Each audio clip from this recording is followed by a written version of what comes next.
Hello and welcome all to this Rob Gould short. So I will be starting to do these at least every once a week for the Rob Gould Golden Nugget podcast, which, as I say, goes out once a week. And the latest episode of Rob Gould Golden Nugget goes out this evening, and as we speak, it should be actually out now on Spotify and Amazon. And so basically, what this is a shortened down version of the podcast that goes out, and that just a video version of that. So basically, without further ado, what I would do is on the podcast episode is basically talking about football and wrestling, which is obviously is the main chat, along with wee bits and pieces of other things and that and different specials and that as well. So in the football chat, I do talk about the Premier League results from the weekend, which I do predictions on, which is usually before the weekend set of results. But as the episode of Rob Gould Golden Nugget went out this week, I was later recording it. So what happens is basically that matches that I had wrote down and that for that week, as I say, will go. Yeah. Now, I didn't do any predictions for next week's set of fixtures, and that normally I would do, but because I'm taking a week off, as such, I will be doing a special roundup of results and then predictions going into the following set of fixtures coming into the new year. So without further ado, I'm going to go over the results of the weekend matches that also will be on the podcast as well. So basically, like I say, this is a video of this, basically, pretty much. So without further ado, first result from the weekend was, let's say, Nottingham Forest against Spurs. I predicted that it was a away win, and as I say, Spurs won the game 2-0. Then we move on to Bournemouth versus Luton Town. It was abandoned at 1 each because of one of Luton Town's players had basically passed out on the pitch and was taken to hospital, and the game was abandoned to be replayed at another date. Then we move on to Chelsea versus Sheffield United, which again I predicted that the home team would win this match, which they did. Chelsea won the game 2-0. Then move on to the Manchester City Crystal Palace game, a game I thought that was going to be really, really close. Most people would have picked this for a Manchester City win, but Crystal Palace being a bogey team to Manchester City, I went for this to be a draw. And Man City were 2-0 up, and Crystal Palace equalised with a 95th minute penalty to make it 2-2. Then we move on to Newcastle versus Fulham. Fulham's record, as I say, in the past couple of games has actually been quite good, especially at home, but away to Newcastle.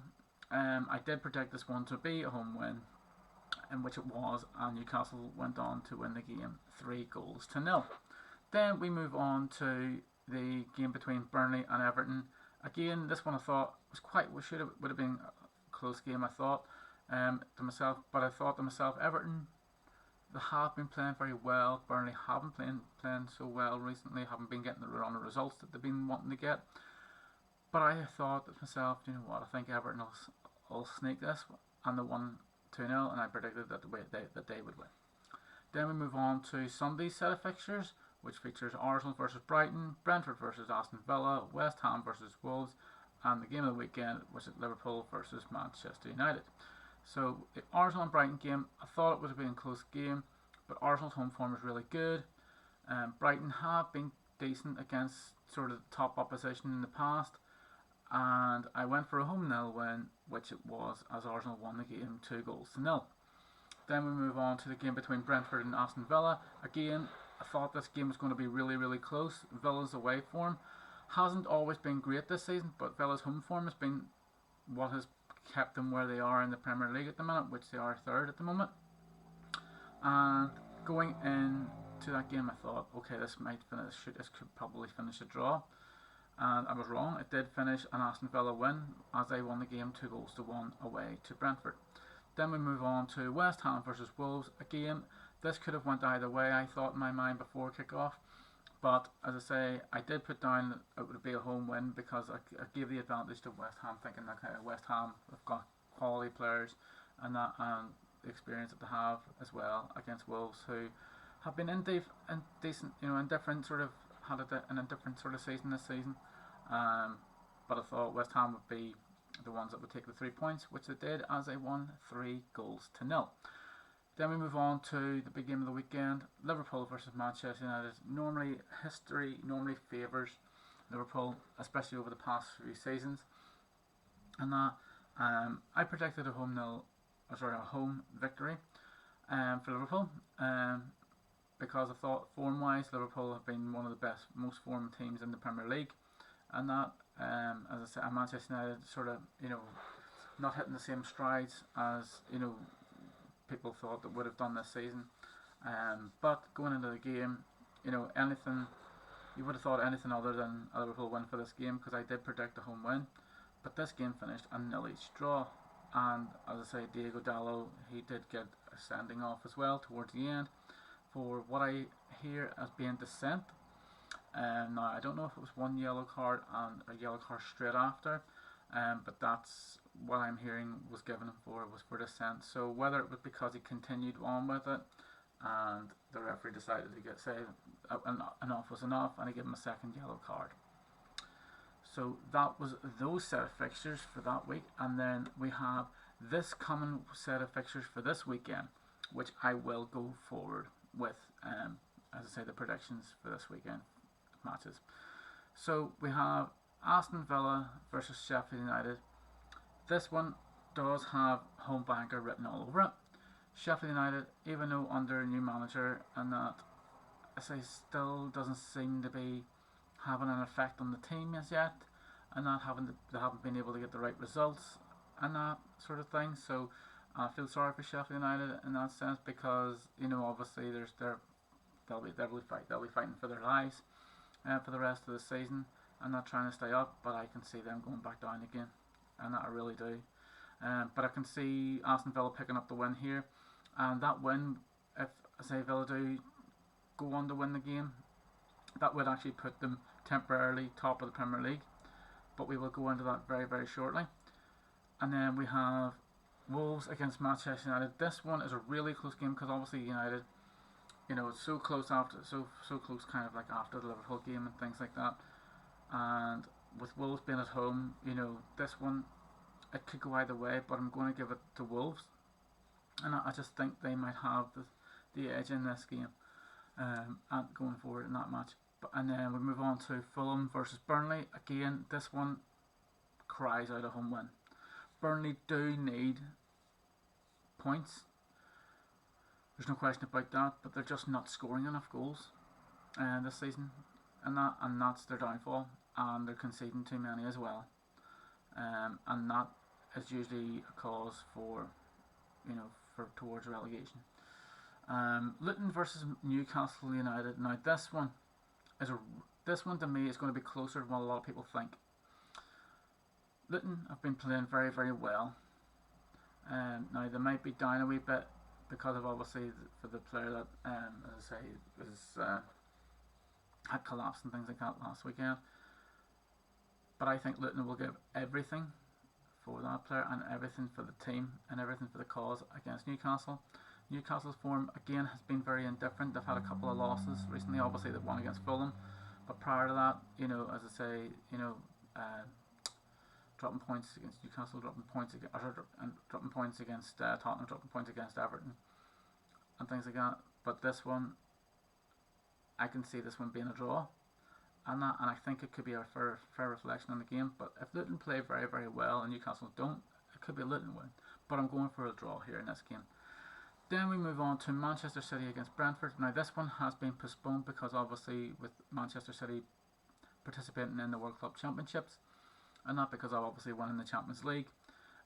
They won their first match in that, and as I say, they will be participating in the next stage of it before they go on to. So now the next stage of it will be smarting with the semi-finals, and then the final of it itself. And then we move on to Nottingham Forest versus Bournemouth. Again, Forest need the points in this game. Bournemouth, as I say, obviously Forest under a new manager now as well. You would you would imagine they would want to sort of, fight for that manager and that, trying to, keep afloat in the Premier League for this season at least, and then build on to that. But who knows? I mean, I honestly thought this game could go down as a draw, but I just think Forest might have the edge. Now Bournemouth, as they have been scoring a few goals themselves, so that's why I'm thinking a draw more for this game. But I'm going for a home win because I think Forest need the points here. And that, move on to Spurs versus Everton, and that, which again is going to be a game people think it's going to be, oh, Spurs should win this quite comfortably because of the way and that, but I don't think so. I think it's going to be, I think Everton will give Spurs a good game. But I was on the fence of whether Everton would be able to win it. There's no question about it that they could, but as I say, I just think this match has a draw almost written over it. And that is what I'm predicting is a draw for this game. We move on to then second against first in the Premier League going into that weekend. So we have Liverpool versus Arsenal at Anfield, which is the big clash of the weekend for me. Obviously, as people know, I'm a Liverpool fan, and that's why I will always stick with Liverpool for winning their matches. And this one is no different. Liverpool's form against Arsenal at home is usually really good. Now last season they drew 2 each, and could have nearly won the game, and that. But I just feel that Liverpool, okay, yes, they drew against Manchester United 0 each, but they have been scoring and they have been coming out of the blocks pretty early in most of the other games, and have been getting, the results go their way, and that. But I do think that Liverpool have the edge over Arsenal in this game. As I say, I just feel that, just the way Liverpool have been playing. I mean, okay, yes, they didn't get the 3 points against Manchester United, which many thought they would have. But if you were to give me the option of you take a point against Manchester United at home and then you beat Arsenal at home, I would take that because we would still remain above Arsenal. And that, going into that, and plus, as I say, if Villa do win against Sheffield United, obviously the win for Liverpool would put obviously them above Arsenal and Aston Villa again, and that I would put Liverpool above Aston Villa, or would put them level on points. I think it might actually be level on points, but goal difference wise, because obviously picking up the point, and obviously Aston Villa won at the weekend, and that, so obviously Liverpool and Aston Villa are neck and neck in points, but Liverpool's goal difference is superior. So depending on the result between Villa and Sheffield United, and that, so as in the scoreline wise, so if Villa do score say like 5 or 6 against Sheffield United somehow, then they could remain top even if Liverpool were to win against Arsenal. So that's how much is at stake in these couple of matches, and especially coming into the Christmas period as well, where we're almost halfway into the season, and that as well. But I do feel that Liverpool have the edge in this match against Arsenal. I do think Arsenal have enough to get themselves over the line in the game as well. But it just depends on Liverpool's defence and if they can hold Arsenal out, and how much Arsenal want to attack Liverpool is going to be the question, especially at Anfield.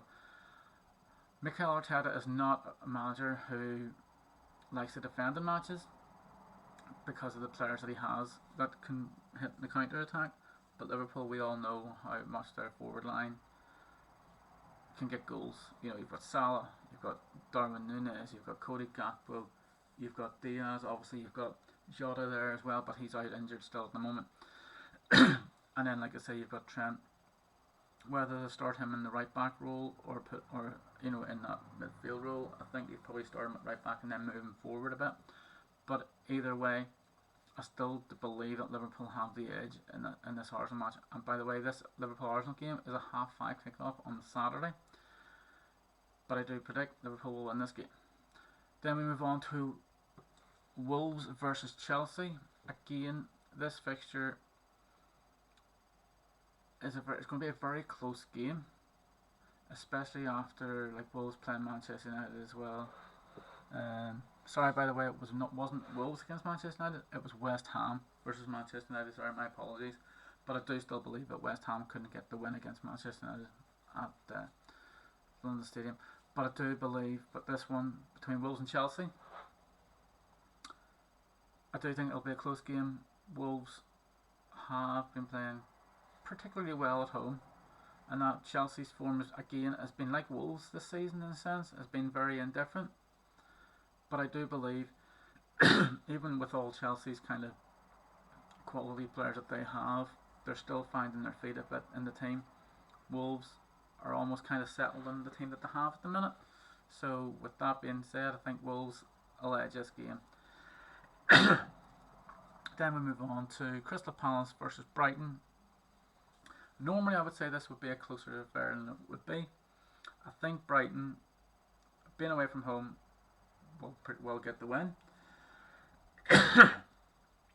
But as I say, you never know with Crystal Palace. You never know. And that sometimes is the thing with Crystal Palace as well. But I do believe that this one will be a Brighton away win. So that does conclude the football part of the podcast as such. I will mention that as well just before I finish the football chat such. There has been an announcement made by a council as such to do with the European Super League type thing that they were looking to possibly do a couple of years ago. So according to the court of as such that there were which was taken to, it was unlawful for UEFA and for FIFA to basically say that we shouldn't be doing this, shouldn't be doing that, and things like that. Apparently it was unlawful for that. So anything that whoever's doing the Super Club thing can basically go ahead and try and do that again. But the Premier League and things like that are refusing to budge on the subject of it. And I can see their point. Obviously the fans weren't too happy about it and things like that. You know, the fans of, you know, many of the teams that were going into it and stuff like that were not happy with it and things like that. Do you know what I mean? I mean, if it only had relegation, promotion, and things like that, what was there to really play for? You know, not an awful lot, if I'm honest. You know, history is history. You know, with the trophies that are up for grabs at the moment. You know, you've got the Premier League, the FA Cup, League Cup. You know, sort of, you know, Community Shield. You know, obviously, if you win the FA Cup or the Premier League, you've got the Champions League, you've got the Europa League, you've got the Europa Conference League. Do you know what I mean? So there's plenty of trophies there up for grabs, plenty of money involved in it as well. So that does conclude the football chat portion.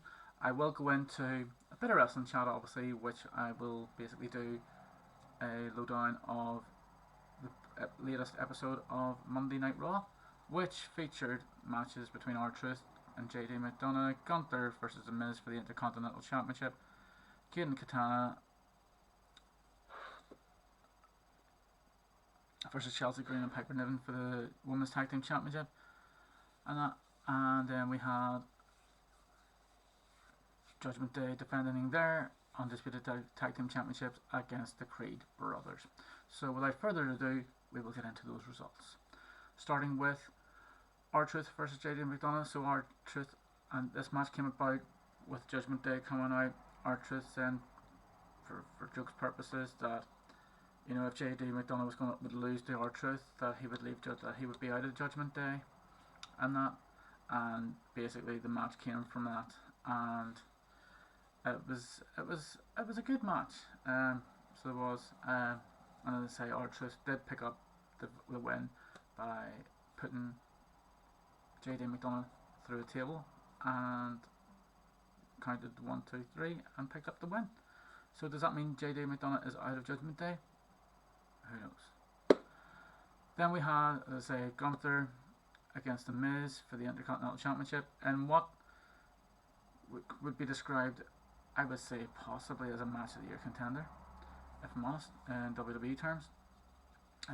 It was actually classified possibly being as either on point with the last match that I had, or possibly better. That's how good this match was, and The Miz gave everything that he had, but again just couldn't get the job done.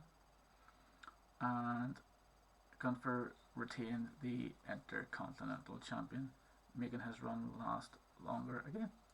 Then, as I say, we had the Women's Tag Team Championships between Chelsea Green and Piper Niven, defending against Kaden and Katana. And as I say, this one went in the way of Kaden and Katana. They went and won the Women's Tag Team Championship, in which seemed to be a bit of a shock turn of events for them winning that. Obviously they gel well together, they perform well together, they're great athletes, there's no question about it. But people are saying about their character development isn't that great. But what you have to understand is you have to see the growth that what they have had from NXT going over to Raw and things like that. And obviously appearing on SmackDown as well. And yes, okay, they might not be the best to watch, like as in like their personality, but that's the thing. They can learn from that. They can grow. They can only go on by what they're really given as well too, to work with. So I think people need to understand to give them less slack compared to what they're getting online for with what people are talking about. Do you know what I mean? Because at the end of the day, at least they can classify themselves that they are women's tag team champions in the WWE. Do you know what I mean? So not many people can really say that. But then going forward in the next match, we had Ivar versus Tozawa, in which was pretty much a one-sided match. Now Tozawa did get a wee bit in, but it just wasn't enough for Ivar, and Ivar managed to hit him for the 1, 2, 3. Then we had a good match between Jey Uso and Ludwig Kaiser of Imperium. And as I say, obviously it came about by both Ludwig Kaiser and his tag team partner from Imperium, and Via Vanovici, and basically had Kofi Kingston in the ring, who was obviously dressed up as Santa. We're beating him up. The next thing, Jey Uso comes down to the ring. People thought there was going to be a tag team match made out of it, but then, as I say, it was made that it was just Jey Uso against Ludwig Kaiser. Kofi Kingston went to the back, but then came out and basically hit Via Vanovici with the Trouble in Paradise, allowing Jey Uso to pick up the victory against Ludwig Kaiser. And that led us to the main event of the evening, which was for the undisputed WWE Tag Team Championship between Judgment Day's Finn Balor and Damian Priest versus the Creed Brothers, who have been on a roll on Monday Night Raw since coming from NXT. And to be honest, they have not just been on a roll from NXT to Raw, but the fact that they've actually, to me, they've been one of the best call-ups that they've done from NXT to the main brand as such. Obviously, when I say main brand, obviously, main brands are like Raw and SmackDown, because that's the main shows to be on. And I think being on them for the Creed Brothers to basically have victories over Imperium already, over New Day, who obviously were like the longest reigning tag team champions, obviously until the Usos defeated them and won that. But they've had big victories against big tag teams, and they've been up against Judgment Day for the tag team championships. I can definitely say tag team gold for the Creed Brothers, but not today against Judgment Day, as it was Judgment Day who picked up the victory and retained the tag team championships. So just before we finish here, folks, on the first short episode as such of Rob Gould shorts as such, the Golden Nugget short, we should call it.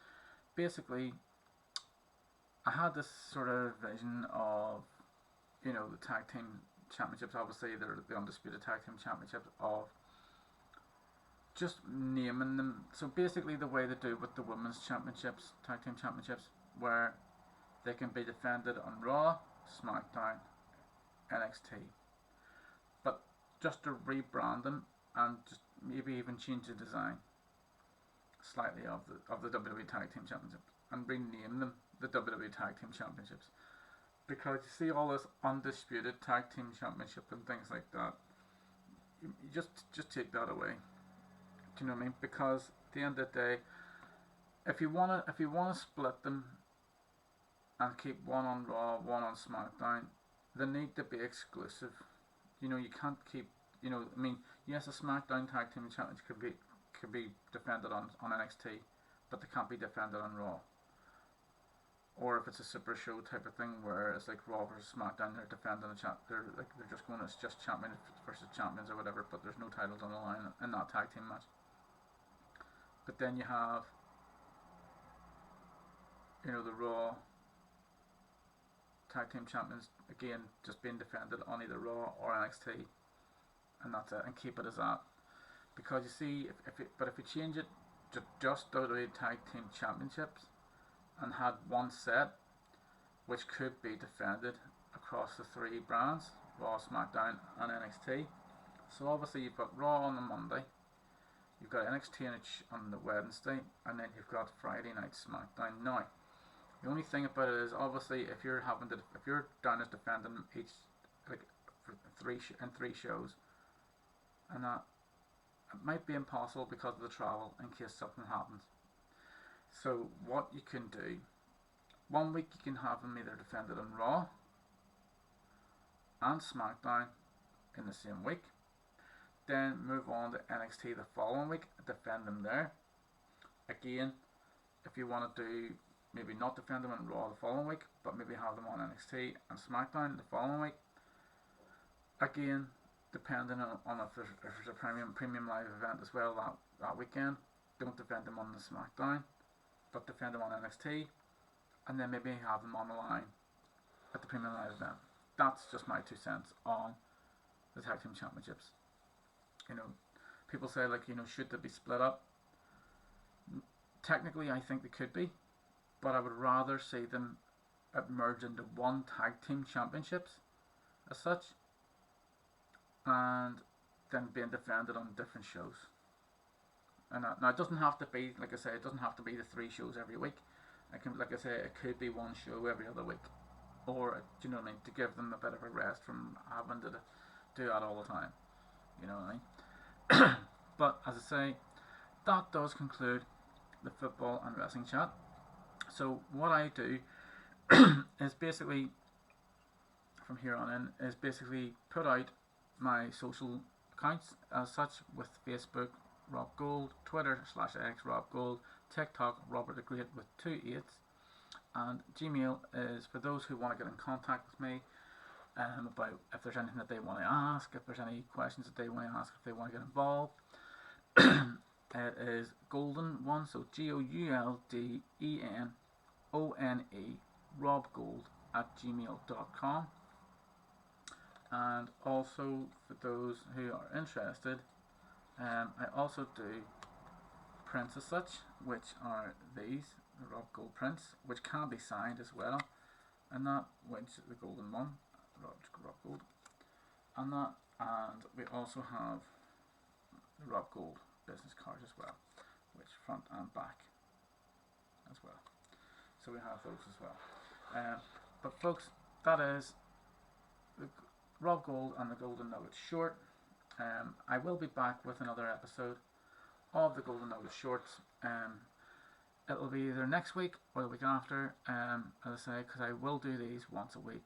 And when I say short, if I'm doing a podcast episode and the podcast is about an hour long, I would make that about half an hour, 40 minutes at most. So usually I try to keep it down to about that and that. But if I'm going to do an episode that's maybe 50 minutes long, as such, as in a podcast episode, I will probably bring it down to about 20 minutes, 25 minutes, and that for YouTube purposes. So folks, that is me signing off on that. But before I do sign off, I just want to say Merry Christmas and a Happy New Year to those who do tune into this, and that, and as I say, this will go up on YouTube, and that, and hopefully it won't take too long to go up. And once it's up, leave comments and that. But any Any comments basically that are not negative to the show but negative towards myself or anything like that will be basically either taken off or reported. So to those who are going to do anything like that, don't. The only comments I will take on board will be basically if there's any feedback to the show, and that if there's anything that you'd like to maybe to add in to the show as well, that is more than welcome. And again, that is the reason why I put up my socials, so that people can contact those socials as well. So I will leave the socials in a description box as well, on YouTube as well, for those who want to contact me through that as well. And folks, that is me signing off. And if there's one thing that I want you to also do that you don't already do, and that is to acknowledge me.